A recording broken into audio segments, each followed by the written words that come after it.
감사합니다. 금년에도 또 이렇게 우리 천호람 노예 목사님들과 우리 교사분들과 집사님들 같이 공부할 수 있게 해주신 것 감사합니다. 잠깐 기도하겠습니다.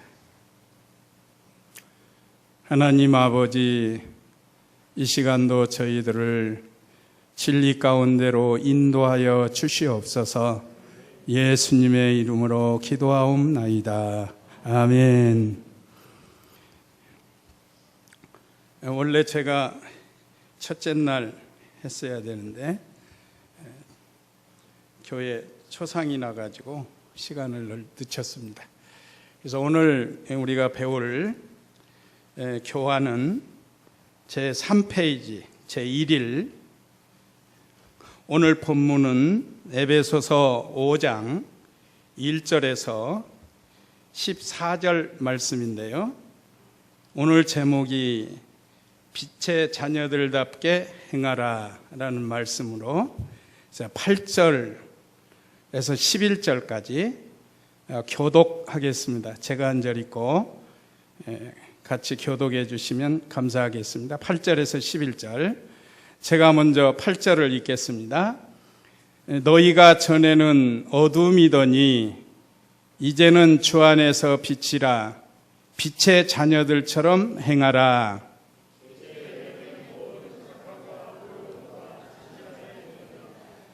주께 기쁘시게 할 것이 무엇인가 시험하여 보아라.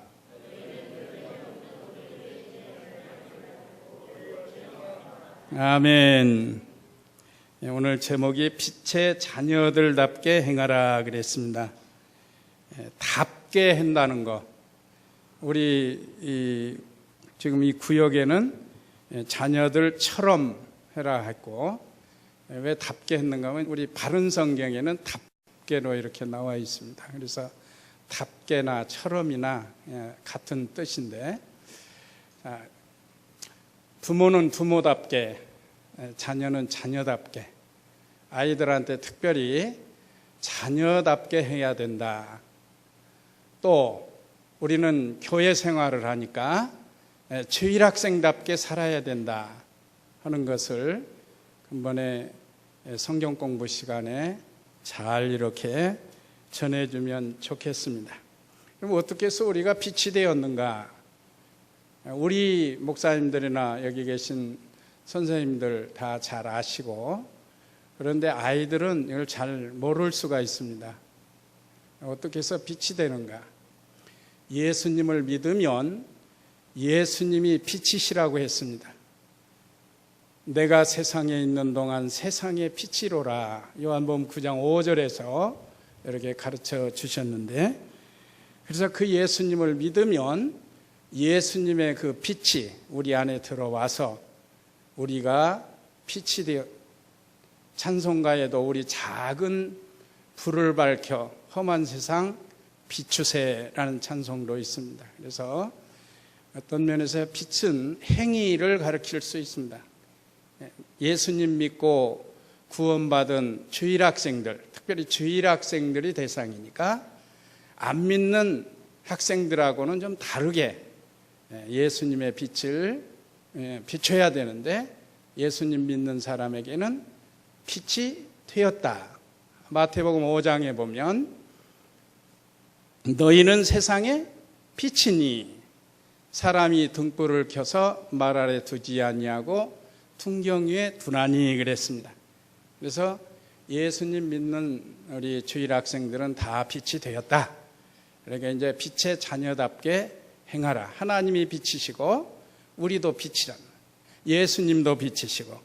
그러면 이 빛의 자녀들답게 행하려면 어떻게 해야 하는가? 첫째, 오늘 1절로 2절에 5장 1절 2절입니다. 하나님을 본받는 자가 되어야 된다고 했습니다. 하나님을 본받아야 빛의 자녀가 될 수 있다는 겁니다.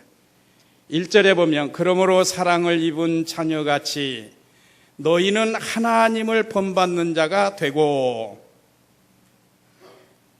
하나님을 본받는다. 요즘 아이들이 연예인들을 본받으려고 많이 그래요. 연예인. 뭐 게이머, 저는 게임을 모르기 때문에 이 아이들이 온통 교회 와도 게임에 빠져 있단 말이에요. 이게 참 큰 일이에요. 그래서 어떤 주일학교에서는 다 핸드폰 뺏어가지고 갈 때 주는 경우, 그거 좋은 것 같아요. 애들이 없으면 안 하는데 옆에 있으면 꼭 하게 돼 있다. 눈치 봐가면서 기도할 때. 그럴 때 그 핸드폰 가지고 목사님들, 선생님들 속여가면서 해요. 그래가지고 무슨 탤런트, 가수, 뭐 영화배우, 아니면 학교에서 뭐 짱 이런 것들을 본받으려고 하는데 그건 잘못됐다는 것을 가르쳐주고, 예수님 믿고 빛이 된 우리 주일 학생들은 하나님을 본받아야 된다. 이꼬르 예수님을 본받아야 된다. 그래서 이 하나님을 본받는 자가 되는데 누구처럼 해야 되는가? 여기 오늘 본문에 보면 2절에 보면 그리스도께서 너희를 사랑하신 것 같이 너희도 사랑 가운데서 행하라. 그는 우리를 위하여 자신을 버리사 향기로운 제물과 생축으로 하나님께 드리셨느니라. 그래서 우리가 하나님을 또 본받으려면 하나님의 자녀가 되었기 때문에 본받아야 된다. 가정에서도 부모를 본받고 자라는 게 자녀들이잖아요. 그러니까 우리가 예수님 믿고 하나님의 자녀가 됐으니까 하나님을 본받아야 되는데 그건 하나님의 사랑을 받았기 때문에 그렇다는 겁니다. 또 우리 성도는 주일학생이고 어른이고 하나님의 사랑을 받은 사람일 뿐만 아니라 하나님의 사랑의 대상자. 하나님은 사랑이신데 하나님의 속성, 교리 공부에서 나오는데 12속성을 우리 신학교에서 배웠습니다. 그 중에 가장 중심된 속성이 뭐죠? 사랑. 하나님은 사랑이시라 했다. 사랑이 하나님에 대한 가장 중심된 속성, 성품이라고도 하죠. 그 속성이신데 우리는 그 하나님의 사랑의 대상자예요. 대상자. 그래서 우리를 사랑해서 독생자도 아끼지 아니하시고 우리를 내어주셨고, 또 독생자 예수님은 또 우리를 사랑해서 자신을 십자가에서 온갖 그 고난 다 당하시면서 정신적, 육체적 온갖 고난을 다 당하시면서 우리를 위해서 죽어주셨다. 이걸 아이들이 어려서부터 잘 알도록 해야 돼요. 요즘 애들 애들이고 어른이고 조금만 자존심 상하면 그냥 이렇게 해가지고 어른들도 그냥 막 칼을 가져가 앞에다 대고 몽둥이 가서 대고. 이게 왜 그런가? 이 사랑이 없어서 그런 거예요. 사랑이면 다 될 텐데. 자, 우리는 최고의 사랑, 하나님의 사랑을 받았고 또 하나님의 사랑을 계속 받아야 할 대상자라는 거예요. 그래서 요한복음 1장 12, 13절에는 영접하는 자 곧 그 이름을 믿는 자들에게는 하나님의 자녀가 되는 권세를 주셨으니 이는 혈통으로나 육정으로나 사람의 뜻으로 나지 아니한 하나님께로서 난 자들이니라 그랬습니다. 그래서 우리 육신은 부모를 통해서 태어났지만 사실은 우리는 하나님의 사랑의 대상자로 하나님께로부터 난 자다. 너는 이 세상에서 부모님의 자녀이지만 사실은 하나님의 자녀다. 그래서 아이들로 하여금 하나님의 사랑을 받았고 계속해서 사랑받아야 할 것을 가르쳐줘야 됩니다. 우리가 잘 아는 요한일서 4장 10절로 11절에 보면 사랑은 여기 있으니 우리가 하나님을 사랑한 것이 아니요 오직 하나님이 우리를 사랑하사 우리 죄를 위하여 화목제로 그 아들을 보내셨습니다. 사랑하는 자들아 하나님이 우리를 사랑하셨은즉 우리도 서로 사랑하는 것이 마땅하다. 우리 전원암로의 목사님들 또 우리 성도님들 참 사랑이 많은 것 같아요. 조금 힘들고 어려워도 이 사랑이 식어지지 않도록 해야 돼요. 가정에 가셔서도 이 사랑이 식어지지 않도록 우리에게는 늘 하나님의 사랑이 함께하니까 최고의 사랑을 우리가 받았고 또 우리 주일학생도 그 사랑을 받았다는 겁니다. 그 참고 성경을 제가 미리 적어놓고 이렇게 읽어드리는데, 역시 우리 선생님들도 집에 가서 미리 다 성구 찾아서 이렇게 적어놓고 해야 되는 거예요. 그때 가서 찾으려면 나도 번거롭고 애들도 번거롭고 수선스러워요. 그래서 이렇게 적어놓고 그런 다음에 애들한테 읽어주면 되겠습니다. 그 다음에 4페이지에 보면 그리스도의 사랑 가운데 행하라 했습니다. 하나님을 본받으려면 그리스도의 사랑 가운데서 행하라.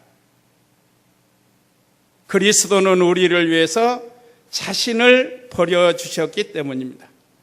우리가 잘 아는 빌립보 2장 6절에서 8절에 보면 그는 근본 하나님의 본체시나, 원래 하나님이셨다는 거예요. 그러나 하나님과 동등됨을 취할 것으로 여기지 아니하시고 오히려 자기를 비어 종의 형체로 가져 사람들과 같이 되었고 사람의 모양으로 나타나셨음에 자기를 낮추시고 죽기까지 복종하셨으니 곧 십자가에 죽으심이라. 요즘 그 개들 사랑하는 게 뭐예요? 개, 유기견? 네. 버려진 개들을 사랑해가지고 그걸 모아놔가지고 개 어머니, 또 고양이를 데려다가 키르는 캣맘이라고 그러는 거예요. 그런 사람들이 있어요. 요즘 정말로 개팔자가 상팔자 같아요. 얼마나 사람들이 개를 좋아하는지 말이에요. 어떤 때는 참 안타까워요. 사람도 지금 그렇게 대접 못 받고 사는 사람이 많은데 혹시 여기 개 키우는 분들 있어요? 고양이 키우는 분들이 있으면 오해하지 마시고 들으시기 바랍니다. 너무 지나치게 짐승에다가 사랑을 베풀어요. 사실은 사람을 사랑해야 되는데, 물론 정신적으로 그걸로 어떻게 해결해 보려고 하는데 아이들한테 그거 가르쳐 줘야 돼요. 애들이 어려서부터 강아지 사랑하면 안 됩니다. 개가 무서워서 어디를 못 간다는 거예요. 개가. 어떤 분들 얘기 들으면 개 수컷은 이놈아, 또 암컷은 이년아 해가면서 엄마 노릇하는 거예요. 엄마 노릇. 이 모든 것은 하나님께서 우리로 하여금 다스리라고 하나님이 우리에게 주신 건데 너무 지나치게 거기에다가 빼앗기고, 그래서 주일도 못 지키고 돈도 얼마나 많이 들어요. 하나님께 연보는 안 하면서 개가 병났다 하면 또 병원으로 가는 거예요. 병원에 한 번씩 가고 오면 돈이 얼마나 들어요. 어느 사모님이 그런 얘기 하더라고요. 돈이 많이 든대요, 그게. 하여간 이 사랑은 좋은데 참으로 우리는 하나님을 사랑하고 이웃을 사랑하는 것이 하나님이 우리에게 주신 새 계명이라고 했습니다. 새 계명을 너희에게 주노니 서로 사랑하라. 그리스도께서 우리를 사랑해서 자신을 버림과 같이 우리도 성도들을 사랑해야 될 것을 가르쳐주고 있습니다. 또 두 번째는 그리스도는 향기로운 제물과 희생 제물이 되셨다고 그랬습니다. 오늘 본문 2절 하반절에 보면 그는 우리를 위하여 자신을 버리사 향기로운 제물과 생축으로 하나님께 드리셨느니라. 예수 그리스도께서 희생함으로, 희생은 십자가에서 죽어주신 거예요. 그것이 향기로운 제물이 되신 겁니다. 우리가 얼마나 감사해요. 우리도 하나님과 성도들을 위해서 희생하면 향기로운 제물이 될 수 있다는 거예요. 그래서 여기 우리 여러 목사님들도 보면 참 이렇게 교회를 위해서 희생하고 봉사하고 하는데, 사실 우리 교사 선생님들도 교회에서 많이 희생하고 봉사하는 그런 분들이 있어요. 그런 분들은 예수님과 같은 상을 받을 수 있다는 소망을 가지고 참으로 진정으로 희생하는 예수님과 같은 그런 우리가 돼야 되겠고, 또 우리 주일학생들도 어려서부터 이 신앙을 가지도록 잘 가르쳐야 되겠습니다. 그 다음에 두 번째, 어둠의 일을 버려라. 4페이지 3절 7절과 11절에 있는 말씀인데요. 3절에 보면 음행과 온갖 더러운 것과 탐욕은 너희 중에서 그 이름이라도 부르지 말라. 이는 성도에 마땅한 바니라. 누추함과 어리석은 말이나 희롱의 말이 마땅치 아니하니 돌이켜 감사하는 말을 하라. 너희도 이것을 정령히 알거니와 음행하는 자나 더러운 자나 탐하는 자 곧 우상 숭배하는 자는 다 그리스도와 하나님 나라의 기업을 얻지 못하리니 누구든지 헛된 말로 너희를 속이지 못하게 하라.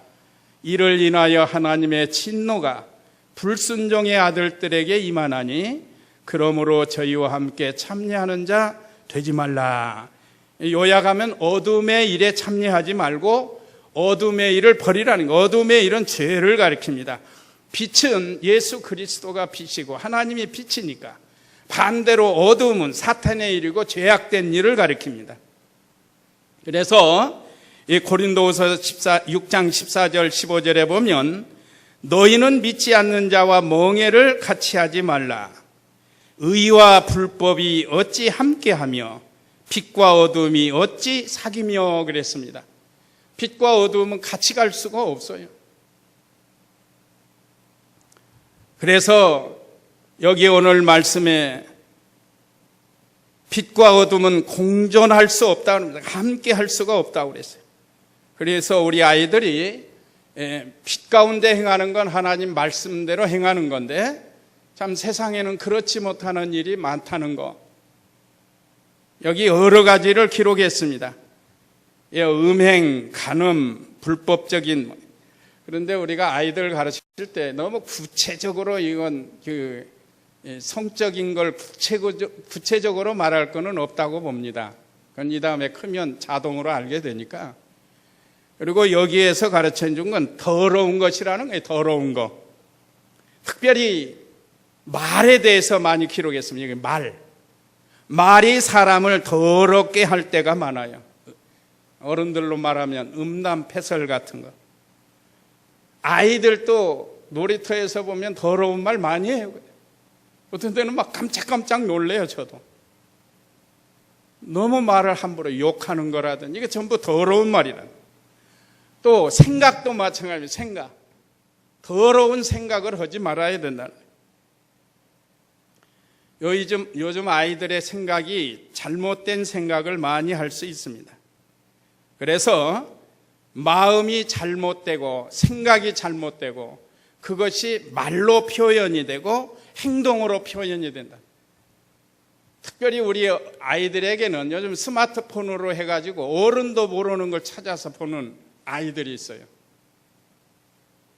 만화도 마찬가지고 영화도 마찬가지고 이거 전부 더러운 것이라는 것을 아이들에게 잘 가르쳐줘야 됩니다. 마귀가 어떻게든지 아이들을 타락시키려고 하는 이런 시대가 됐는데 그걸 우리가 이 그림이라든지 영화, 만화 또 어떤 책, 이 잘못된 이런 책들이 많이 있는데 그런 것들은 다 더러운 것으로 우리가 잘 가르쳐주고 그 다음에 탐욕이 나왔습니다. 탐욕, 욕심.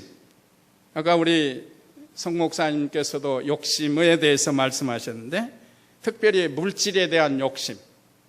아이들 요즘 물질에 대한 스마트폰도 남보다 더 좋은 것 가지려고 하면 벌써 그게 물질에 대한 욕심이 들어온 거예요. 옷, 학용품, 가방, 그저 어떻게 하든지 유행 따라가려고 그러고 물론 다 그런 건 아니지만 그런 애들이 상당히 많습니다.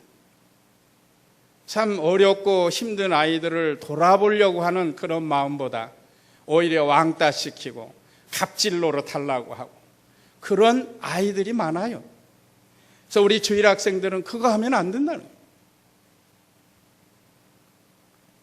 명예영광심, 사욕이라고 그러죠. 이게 탐욕은 아까 말씀하신 것처럼 탐심 자체가 죄죠, 죄. 지나친 것이 죄라고 했습니다. 그 열왕기상 1장 5절 이하에 보면 이 다윗의 아들이 솔로몬과 아도니아가 있었는데 하나님께서 다윗을 통해서 솔로몬을 왕으로 세우려고 했는데 아도니아가 잘생겼어요. 잘생겼고 다른 사람에게도 당신이 왕감이다 아마 그런 소리를 들었고 욕심이 들어와가지고 자기가 왕이 돼야겠다 하는 그 욕심 때문에 결국은 죽임을 당해요. 그러니까 사람의 욕심은 죽임을 당할 수가 있다는 겁니다. 탐하는 자는 우상 숭배와 같다 하고 골로새서 3장 5절에서도 탐심은 우상이라 했는데 아이들이 어려서부터 욕심 부리지 않도록 하라는 겁니다. 욕심. 적당히는 필요하다고 아까 그러셨죠. 적당히. 그게 없으면 하는데 저는 우리 정준채 목사님께 이제 신학교 때 배운 게 사람에게 본능적인 욕구를 주셨다고 그랬어요. 아까 목사님 3가지를 말씀했는데 그 탐심이라는 게 사실 소유욕이 소유욕. 갖고 싶어 하는 거. 이것을 하나님이 주셔서 적당히 가지라는 거예요. 그 다음에 아까 말씀하신 식욕. 먹어야 건강하죠. 그 다음에 정욕도 마찬가지입니다. 그것도 나쁘게 쓰면 나쁜 거지만 그것 때문에 우리가 결혼해서 자녀를 낳고 살 수가 있는 거예요. 그게 전혀 없으면 남자 여자 사랑할 수도 없잖아요. 그래야 하나님이 이런 욕구를 주셨고 그 다음에 잠자야 할 때 자라고 수면욕도 주셨습니다. 근데 이것도 너무 또 주일날 예배 다 지나도록 잠자고 하는 건 그게 바로 욕심이 되는 거예요. 욕심. 예배 시간에도 잠자고 저녁에도 잠자고 맨 잠만 잔다. 그거는 욕심에 빠져서 그런 욕심. 우리가 그런 거 하지 말고 그런 거 들어오지 않도록 해야 됩니다. 그러나 우리에게 아까 말씀하신 정당한 우리에게 욕구, 본능적인 욕구를 주셔서 그걸 잘 절제하고 사용하면 그것이 또 하나님의 뜻을 이루어 갈 수가 있다는 겁니다. 그래서 특별히 이 더러운 말 중에 어리석은 말, 희롱의 말, 다른 사람에 대해서 갑질하면서 놀려먹는 거. 우리 전라도 말로 놀려먹는 거 있잖아요. 놀려먹는 거. 많이 놀려먹는 거 있어요. 뭐가 좀 부족하면. 그런 건 좋지 않아요. 애들은 그런 걸 잘해. 모르니까. 나이가 60이 돼서 조금 머리가 부족한데 막 애들이 따라다니면서 뭐 종기라 어른이에요. 어른 이름이. 근데 이분이 너무 그런 거 모르니까 애들이 따라다니는데 불러다가 야단을 쳤죠. 그 희롱하는 말. 그런 거 하지 말라는. 아이들에게 할 수 있는 이런 말들. 참 오늘날 말로 사람을 해치고 말로 사람을 상처 주는 일들이 많이 있다는 거. 그래서 이 말에 대해서 아이들에게 잘 가르쳐 줘야 되겠습니다. 우리 목사님들, 집사님들, 사모님들은 그럴 리가 없겠지만 우리가 언제나 이 말에 대해서 조심하고 오히려 더러운 말을 버리고 감사하는 말을 해야 된다고 했습니다. 그 다음에 3번째는 빛의 열매를 맺어야 된다 그랬습니다.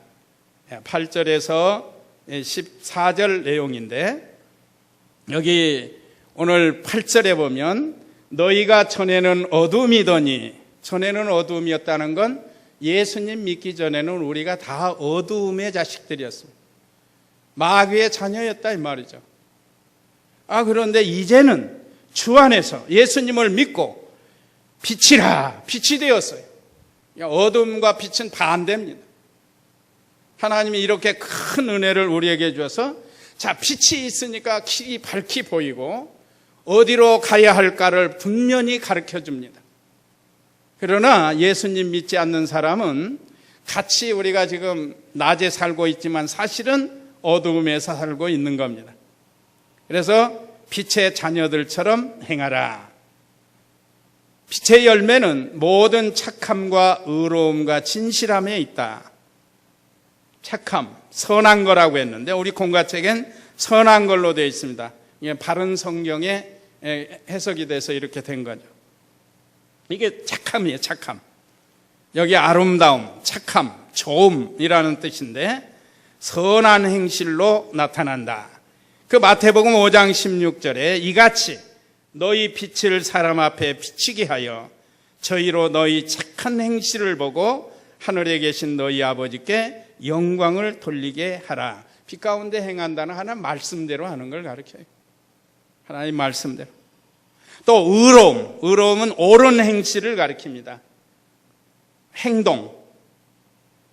요즘 아이들이 막 잘못된 행동하는 게 많아요. 물론 아이들이 호기심이 있어서 그래요. 학교 갔다 끝나오면 그냥 길로 잘 가면 되는데 꼭 이런데 모서리 같은데 막 그러고 가는 거예요.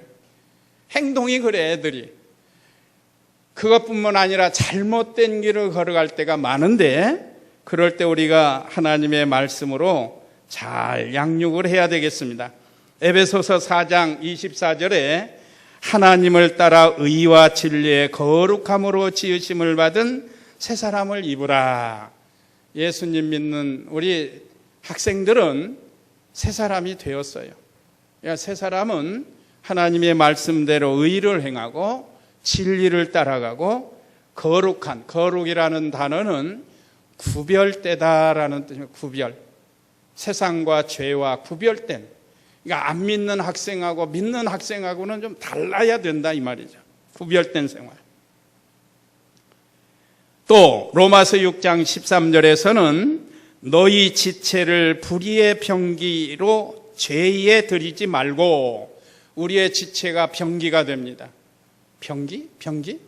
오해하면 또 화장실에 쓰는 병기, 그 병기가 아니고 무기로 사용하는 병기, 무기를 말하는 겁니다. 그래서 우리 몸이 의의 병기가 될 수 있고 불의의 병기가 될 수 있다. 그래서 우리 몸이 죄를 행하면 불의의 병기가 되는 거예요. 의를 행하면 의의 병기가 되는 겁니다. 이걸 하나님이 기뻐하시는 일이죠. 또 진실한 것은 참된 것을 뜻한다고 했습니다. 진실하면 떠오르는 게 있으시죠? 전에는 최진실이가 자꾸 떠오르더라고요. 전에는. 근데 진실, 여기는 우리 이병규 목사님께서 늘 말씀하시는 첫째도 진실, 둘째도 진실, 셋째도 진실. 그 가르치신 분이 누구라고 그랬죠? 이기선 목사님. 이병규 목사님, 스승 목사님, 이기선 목사님. 첫째도 참고, 둘째도 참고, 셋째도 참아야 된다. 그건 누구라고 그랬죠? 김현봉 목사님. 그렇게 배우셨대요. 그래서 말씀 가르치실 때 또 신학교에서도 우리에게 그렇게 전해주셨습니다. 그래서 이 진실은 참된 것을 뜻하는 참. 그래서 우리가 참 우리 아이들이 어려서부터 진실한 사람으로 커야 돼. 그 요즘 부모 없는 아이들을 뭐라고 그러죠? 부모 없는 아이들, 고아 말고 또 무슨 가정이라고 그러죠? 결손 가정이에요. 결손 가정 아들이 많아요. 또 부모가 늘 싸우고 또 이혼하고 그러면 그 아이들이 전부 대부분이 사람들이 달라져요. 애들이.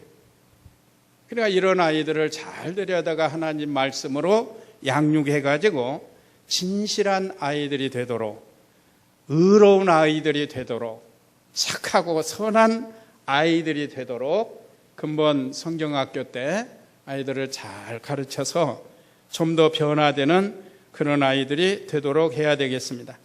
그 다음에 10절로 12절은 여기 우리 교재는 없습니다. 교환에는 없는데 주를 기쁘시게 하고 어둠의 일을 버려야 한다.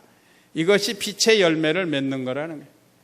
빛의 열매를 맺는 것이 빛의 자녀답게 사는 겁니다. 그러니까 빛의 자녀답게 살려면 세 번째 빛의 열매를 맺어야 되고, 첫 번째는 하나님을 본받아야 되고, 두 번째는 모든 죄악, 어두움의 일을 버려야 된다. 이 세 가지 대지를 가지고 우리에게 가르쳐 줍니다. 주를 기쁘시게 하고 어두움의 일을 버려야 빛의 열매를 맺을 수 있다는 겁니다. 10절에 보면 주께 기쁘시게 할 것이 무엇인가 시험하여 보아라. 오늘 우리들도 하나님이 내가 무엇을 하면 하나님이 기뻐하실까? 하나님이 제일 기뻐하시는 건 말씀대로 행하는 거예요. 말씀대로. 말씀이 하나님의 뜻이기 때문에. 아이들이 부모 말씀 듣지 않으면 부모님이 섭섭해하고 화나고 하는 것이 바로 우리 하나님도 우리 애가 자녀인데 빛의 자녀가 자녀답게 살지 못하면 하나님이 슬퍼하시고 또 진노하시고 그런 것을 잘 가르쳐줘야 되겠습니다. 그 다음에 11절에 너희는 열매 없는 어둠의 일에 참여하지 말고 도리어 책망하라. 어두운 일, 죄악된 일 하면은 자존심 상하게 책망하지 말고 잘 데려다가 아이들을 성경으로 가르쳐주면 이건 이렇게 해서 네가 잘못됐다 하고 가르쳐줘야 돼. 어느 목사님은 강대상에서 막 직격탄을 쏘는 거예요. 뭐 조금만. 좀 그럴 필요가 있을 때가 있지만 그 아이들을 데려다가 잘 말씀으로 가르쳐서 아이들이 깨달을 수 있도록 해야 된다는 겁니다. 13절 14절은 책망을 받을 때 깨어 일어나야 빛의 열매를 맺을 수 있다. 하나님의 말씀으로 어떤 책망을 받을 때 이거 우리 어른들도 가끔은 오해하기 쉬워요. 또 목사님 나한테 또 하는구나. 그렇게 생각하면 그건 은혜가 아니에요. 섭섭함이 들어오고 그러지 말고 이 말씀 저에게 주시는구나. 내가 이렇게 회개해야겠다.